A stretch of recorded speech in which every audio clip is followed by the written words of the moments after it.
Welcome to all you aspiring quilters out there who are tuning in to see yours truly, Kerr Fluffle. Thank you very much.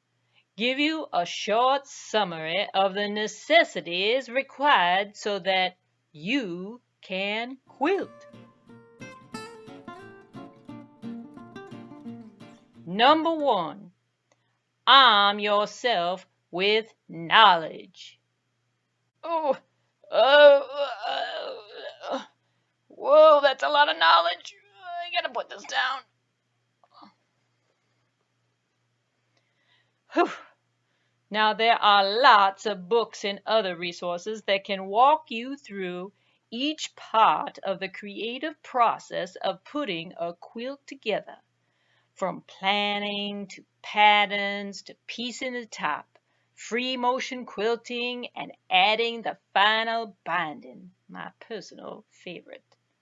Use your library to find what you need to follow along step by step.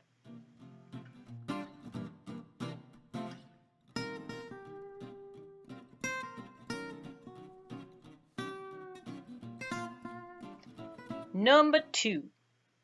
Get your hands on a sewing machine, like this one. Unless, of course, you are planning on starting a quilting bee and hand quilting projects like your grandmama.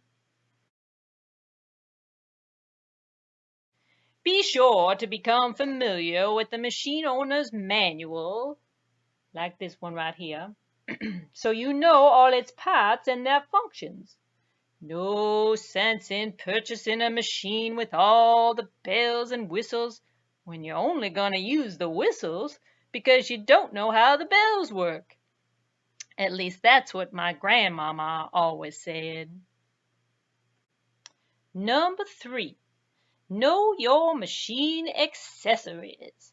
You will need to know the proper needles. Let's have a look here. Proper needles, bobbins, I love that name, bobbins for your machine,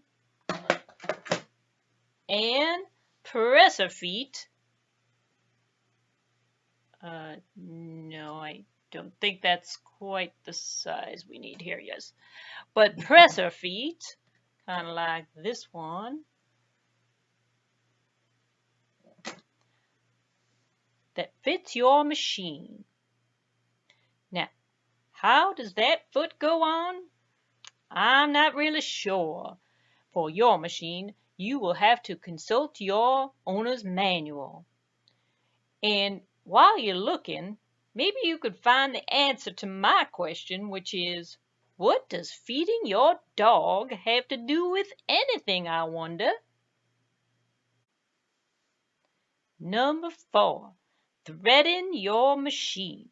Now, I personally find this the most challenging part of a project. It seems that there is only one proper path for that thread to go. And I believe that that is not it. Indeed. Threading that needle can take some doing. Be persistent. Number 5, balancing tension. Oh my goodness, too tight, too tight. Look at this, it is too tight. And then there's, oh my goodness, too loose. Look, it's going to come right apart. Too loose. Oh, this tension headache. Let me give you this insider's tip. Tension on a sewing machine does not follow the righty-tighty, lefty-loosey rule. Check your owner's manual for the proper setting. Number 6, quilt seams. Folks, 1/4 inch, that's all you have to know. Perfect matching seams every time if you stick to this consistently. Number 7, quilting supplies. Now you will need these items at the bare minimum. Scissors, not really that big. We don't need that big. No. So scissors, like this maybe, and a rotary cutter. That's this little gizmo right here. You push down the button here and sharp blade comes out, so you need to be careful. And then rulers, lots and lots of rulers. Look at this. Yes, indeed.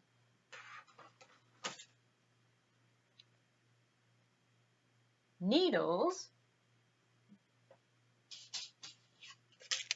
which we already saw, although we do need some regular sewing needles to finish our quilt at the end.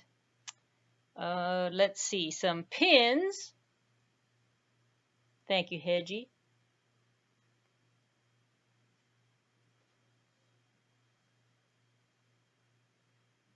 And of course there's thread. Now if you just come up with me over here, I have a whole drawer full of different colored threads. It's quite amazing actually. And what else do we need? We need some marking tools. Marking tools. All kinds of marking tools. You know, invisible ones, chalk, permanent ones, all kinds of marking tools. And we need an iron. I do believe this is what they mean when they say to pump iron. You will also need a self-healing cutting pad.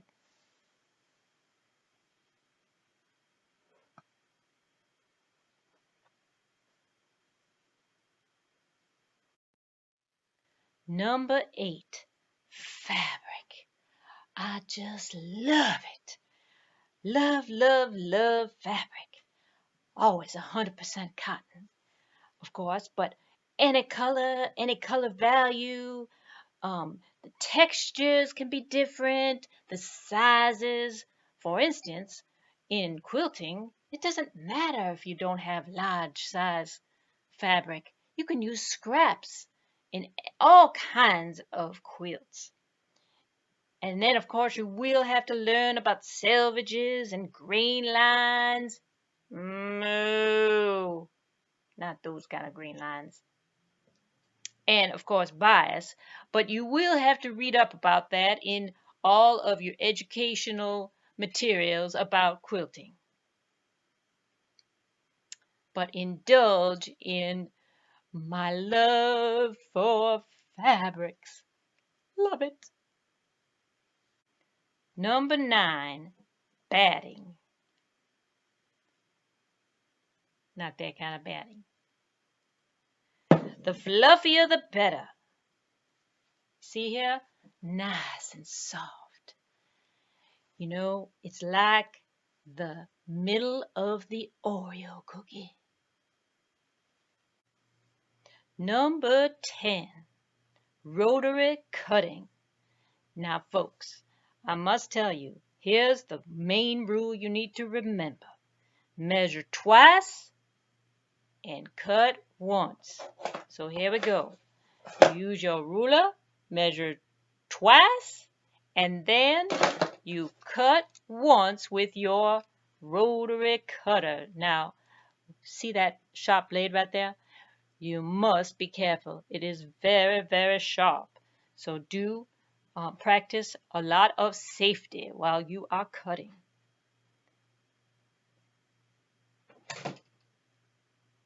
Wait, what? Oops. How did that happen? Number 11, piecing the top. Now, you follow your pattern, or perhaps you have created your own. So you sew according to your pattern. You sew your quilt top block by block.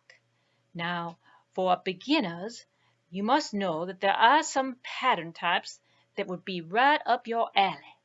They are easy enough to start with. There's the log cabin, the 9-patch, the bow ties, and the rail fence.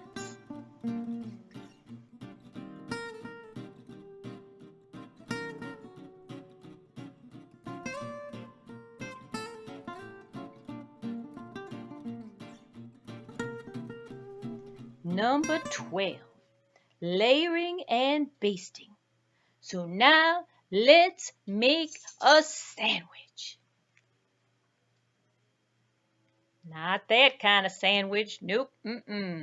No, what we are going to do is we're going to layer the backing material, the batting, and the piece top and secure either with pins or thread basting or spray adhesive, which is my preference, and to prepare for the quilting.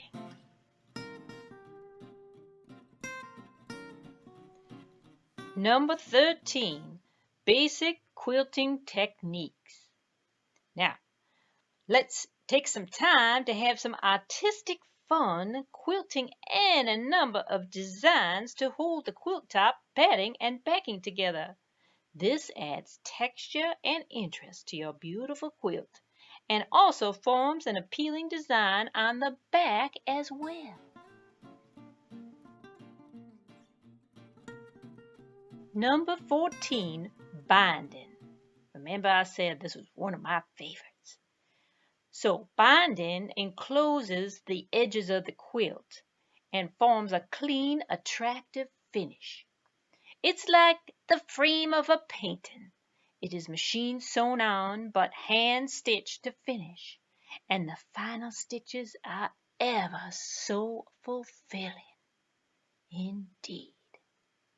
So now, my friends, remember that everyone can quilt.